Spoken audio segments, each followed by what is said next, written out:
Hello guys, magandang gabi sa lahat. Ayan, meron na akong po tayong order. Ayan, customer ito from ano po, Coronon, Santa Cruz, Davao del Sur. Okay, ayan, yung order niya po is yung 9,000 na package. Ayan, so sa 9,000 na package, ito po yung makukuha ng customer natin from Santa Cruz. Ayan, so meron siyang Compass, hindi pala, TP-Link pala. Ayan, TP-Link AAP 110. Ayan, so makikita nyo, ito yung itsura niyan. Okay, and then dalawang tig 10 meters na Cat 6 LAN cable. Yan, dalawa po yan, tig 10 meters po. And then yung ating 2x3 na tarpaulin. Ayan, syempre 2x3 po yung size, at least malaki yung size ng tarpaulin. And then syempre yung ating Vendo na curve box. Ayan, so makikita nyo.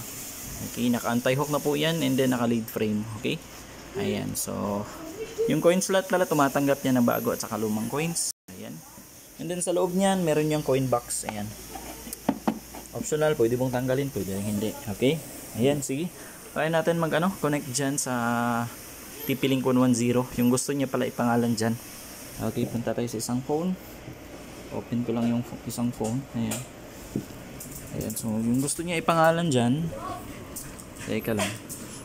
Ayan, so ayan, so makikita nyo. Wait lang natin. Ayan.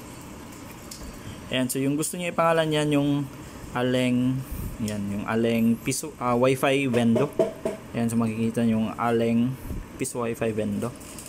Ayan, connect tayo dyan sa Aleng Wi-Fi Vendo. Ayan, so syempre magpapapap yan sa customer portal. Okay, ayan, click natin yung vendor rates. If gusto tignan yung rates, yan, so yan yung default rates.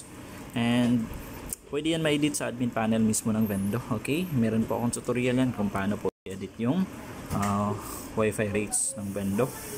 Ayan, sige, try natin maghulog ng coins. Again po, yung Vendo pala, yung coin slot ng Vendo, tumatanggap yan ng bago at saka lumang coins. Ayan, sige, click natin yung insert coin. Yan, be sure po to click yung insert coin bago po maghulog ng coins. Ayan, click natin yung insert coin. Okay, ayan, hulog ako ng 20 peso. Ayan, 20 peso coin. And then yung bagong 10 peso coin.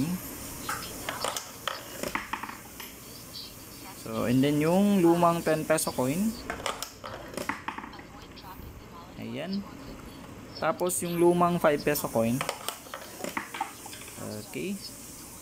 And then yung bagong 5 peso coin. Ayan, and then yung bagong 5 peso coin na Nonagon.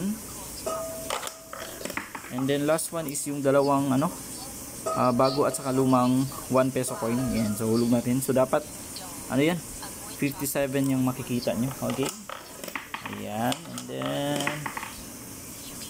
okay, tama yung pagbasa ng coin slot. Okay, click natin yung done kapag wala nang ihulog ng coins. Ayan. Okay, sa ibang phone mag-automatically makita yung niyan, yung remaining time, and then ayan, so mag-exit ka dyan and then connected ka na. Okay, sige, try natin mag-play ng video para makita ng customer natin at makita nyo rin na gumagana yung Vendo. Ayan, so punta tayo sa YouTube. Ayan, a few seconds. Sige, play tayo ng isa. Ayan, ayan. Okay, hinaan ko lang yung yung speed. Put natin into normal. Okay, ayan. Ayan, so pause ko lang. Kita nyo, nag-play, and then connected tayo sa Aleng Wi-Fi Vendo. Aleng. Okay, play natin yan.